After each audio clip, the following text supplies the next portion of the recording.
গোপালগঞ্জের বিভিন্ন ভোট কেন্দ্রে ঘুরে দেখা গেছে ভোটার উপস্থিতি নেই বলেই চলে।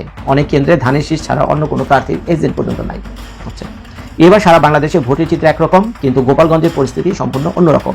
বেশ কয়েকটি আসন থেকে কেন্দ্র দখলের অভিযোগের ভিডিও ছড়িয়ে পড়ছে সামাজিক যোগাযোগ মাধ্যমে। পরিস্থিতি এতটা খারাপ হয় যে এখন সরকার ও ইসি পড়েছে মহা দুশ্চিন্তায়। ইউনুস তো সবই লুটে খাচ্ছে, কিন্তু আজকে মানুষের যে কষ্ট, এই কষ্টটা সহ্য হয় না। যত তাড়াতাড়ি এই আপদ বিদায় হয় আর দেশটাকে আমরা মুক্ত করতে পারবো, ততই মানুষের শান্তি। কাজে এই ঐক্যবদ্ধ হয়ে নামলে যাদের স্থান থেকে জনমত সৃষ্টি করা এবং দেশটাকে যেন আবার ফিরে আনতে পারি, তার জন্য সবাইকে কাজ করতে হবে। নয়াদিল্লি মনে করে সাবেক প্রধানমন্ত্রী শেখ হাসিনার দল আওয়ামী লীগকে বাদ দিয়ে এই নির্বাচন কখনোই পূর্ণাঙ্গ গণতান্ত্রিক হতে পারে না। আসসালামু আলাইকুম দর্শক, এইমাত্র পাওয়া তাজা খবর। দর্শক, আজকে আপনাদেরকে দেখাবো এমন একটি গুরুত্বপূর্ণ ভিডিও, যে ভিডিওটি দেখলে রীতিমতো অবাক হবেন। চাঞ্চল্যকর অবস্থা সৃষ্টি হয়েছে নেট দুনিয়ায় তোলপাড়। দর্শক, আজকে জাতির উদ্দেশ্যে শেখ হাসিনা ভয়াবহ ঘোষণা দিয়েছে। দর্শক, কি বলেছে তার ভাষণে বিস্তারিত দেখতে পারবেন এই ভিডিওতে, তাই এক সেকেন্ডও না টেনে পুরো ভিডিওটি দেখবেন। চ্যানেলে নতুন হলে সাবস্ক্রাইব করে রাখবেন পরবর্তী আপডেট পাওয়ার জন্য। ভিডিওতে একটি লাইক করে সম্পূর্ণ ভিডিওটি দেখতে থাকুন।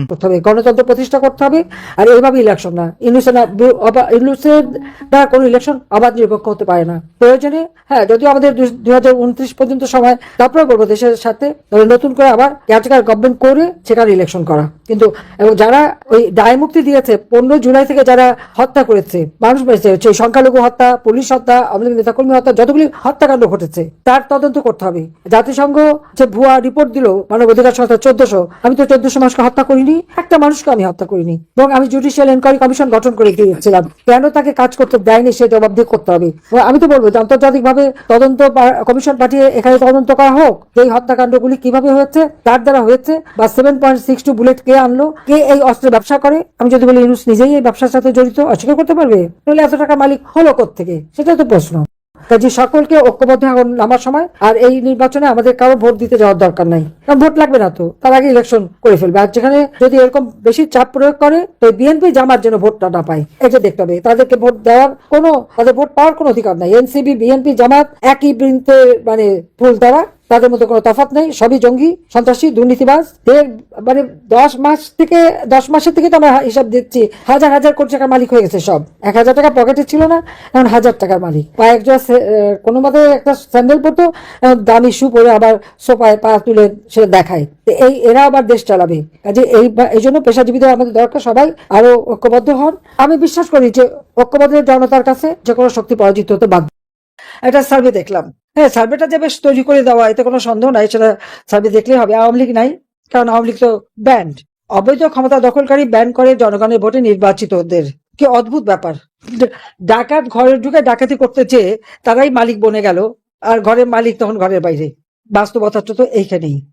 কারণ ভোট দেওয়ার জন্য যদি এখন সরকারি কর্মচারীদের ব্যবহার করা হয়, আমি দেখলাম যে আমাদের নির্বাচন নিয়ে একটা তদন্ত প্রতিবেদন দেওয়া হলো, সেখানে বলা হলো কি 2018 নির্বাচনে নাকি প্রশাসনকে ব্যবহার করা হয়েছে। আমরা কখনো প্রশাসনকে ব্যবহার করে নির্বাচন করি না, বরং আমি সেবার প্রশাসনদের নিষেধ করেছিলাম। তারা একটু বেশি উৎসাহিত হয়েছিল, এতে কোনো সন্দেহ নাই, কিন্তু আমরা তাদের নিষেধ করেছিলাম যে এত উৎসাহিত হওয়ার দরকার নাই। কারণ সার্ভে রিপোর্টেই ছিল আমাদের কাজের মধ্য দিয়ে আমরা জনগণের কল্যাণ করেছি, জনগণের উন্নতি করেছি, জনগণের সমর্থন পেয়েছি। আমরা যতবার ক্ষমতা এসেছি আমাদের জনপ্রিয়তা বৃদ্ধি পেয়েছে একটাই, সেটা হলো আমরা জনগণের জন্য কাজ করেছি, জনসেবা করেছি। কারণ আমি যখন প্রধানমন্ত্রী হয়েছি, আমি আমার বাবার মতো বলেছিলাম যে আমি প্রধানমন্ত্রী, আমি জনগণের সেবক, আর সেবক হিসেবে কাজ করেছি, এবং জনগণ তা মূল্যায়ন করেছে। 2014 নির্বাচনে কেউ ইলেকশন করবে না, সেখানে বলা হলো যে সেখানে এতজন আনকন্টেস্টেড। ঠিক, আমরা সেটা পছন্দ করিনি, কিন্তু আমার প্রশ্ন, যে আমলে যারা কন্টেস্ট করে কয়জন জিততে পেরেছিল, সে জবাবটা কি দেবে? সেটা বাদ দিলাম। 1981 সালে যে রাষ্ট্রপতি নির্বাচন হলো, সত্তার সাহেব এবং বনাম কামাল হোসেন, তখন কি কামাল হোসেনের কত ভোট পড়েছিল আর সত্তার সাহেবের কত ভোট পড়েছিল? তখন তো সত্তার সাহেবকে জিতাই দেওয়া হলো, সম্পূর্ণ দিনের ভোট না, প্রকাশ্যে দেবালোকে সিল মেরে বাক্স ভরে দেওয়া হয়েছে, এবং একটা পুলিং সেন্টারে ঢুকে ঢুকে সেখানে সোজা একটা বই নিয়ে সিল মেরে দিয়ে চলে এসেছে। আর আওয়ামী লীগের নেতা কর্মীদের উপরে চরম নির্যাতন। আসেন 1996 সালের 15ই ফেব্রুয়ারি নির্বাচন। 91 সালে কোনো দলই মেজরিটি পায়নি, যদিও তখন রাষ্ট্রপতি শাহাবুদ্দিন সাহেব আমাকে বলেছেন জামাত এবং জাতীয় পার্টি আমাকে সমর্থন দেবে, আমি সরকার গঠন করবো কিনা। আমি করি নাই, কারণ আমি যখন মেজরিটি পাইনি আমি করবো কেন? খালেদা জিয়া জামাতের সমর্থন নিয়ে সরকার গঠন করলো, কিন্তু সরকার গঠন করেই তার 5 বছর আর পূর্ণ করতে পারলো না। সে 96 সালে 15 ফেব্রুয়ারি একটা ইলেকশন করলো, কত পার্সেন্ট ভোট পড়েছিল তখন? সব দল বয়কট করলো। হয়তো 4-5% ভোট, যদিও 10-22% দেখানো হয়েছিল। এখনো 70 জনের উপরে আনকন্টেস্টেড। জনগণের ভোট চুরি করলে জনগণ তা মেনে নেয় না, এটা হলো বাস্তবতা। সেখানে আন্দোলন হলো, 15 ফেব্রুয়ারি ইলেকশন হয়েছে, 30 মার্চ খালেদা জিয়া পদ থেকে বাধ্য হলো গণ আন্দোলনের মুখে। এটার মধ্যে ভুললে চলবে না। সে নির্বাচনটা একটু যাচাই করে দেখেন, আমাদের 14-18 এগুলি দেখার আগে ওটা দেখেন। তো সবাইকে ধন্যবাদ। জয় বাংলা, জয় বঙ্গবন্ধু, বাংলাদেশ চিরজীবী, খোদা হাফেজ। গোপালগঞ্জের ভোট কেন্দ্রে ভোট আর নেই বললেই চলে, এটাই হওয়ার কথা। মানুষের তো বুক ভেঙে গেছে, ওরা এখন মানে ওদের কষ্ট, মানে আমি আর কি বলবো বুঝছেন, এরা সবাই হলো ডাইহার্ড সাপোর্টার শেখ হাসিনা যতই বদনাম দেন, যতই দেশ ছাড়া করেন, যাই করেন, যত খারাপ কথা বলেন, যাই করেন না, কিন্তু তারপরে শেখ হাসিনার জন্য তারা মরতে প্রস্তুত। এই গোপালগঞ্জের অধিবাসী দেখি নিউজে কি লিখছে। গোপালগঞ্জের বিভিন্ন ভোট কেন্দ্রে ঘুরে দেখা গেছে ভোটার উপস্থিতি নেই বলেই চলে। অনেক কেন্দ্রে ধানের শীষ ছাড়া অন্য কোনো প্রার্থীর এজেন্ট পর্যন্ত নাই। আচ্ছা, এবার সারা বাংলাদেশে ভোটের চিত্র একরকম, কিন্তু গোপালগঞ্জের পরিস্থিতি সম্পূর্ণ অন্যরকম।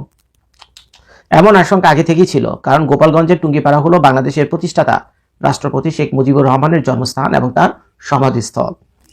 ক্ষমতাচ্যুত প্রধানমন্ত্রী শেখ হাসিনা ওই জেলা থেকেই নির্বাচিত হয়ে আসতেন।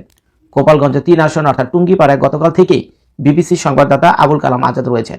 তিনি আজ সকাল 7টায় টুঙ্গিপাড়ার ডিমাডাঙ্গা টুঙ্গিপাড়া সরকারি উচ্চ বিদ্যালয় ভোট কেন্দ্র থেকে জানিয়েছেন, প্রিজাইডিং অফিসাররা সকাল 7টার আগে ভোট কেন্দ্রে চলে এসেছেন, কিন্তু কোনো ভোটার নাই, কোনো লাইন নাই।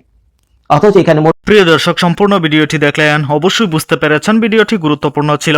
দর্শক, এই ভিডিওতে যে তথ্যগুলো আপনারা পেয়েছেন এ বিষয়ে আপনাদের কি মতামত তা অবশ্যই কমেন্টে জানাবেন, এবং পরবর্তী আপডেট ভিডিওগুলো সবার আগে পেতে চ্যানেলটিকে এখনই সাবস্ক্রাইব করে রাখুন।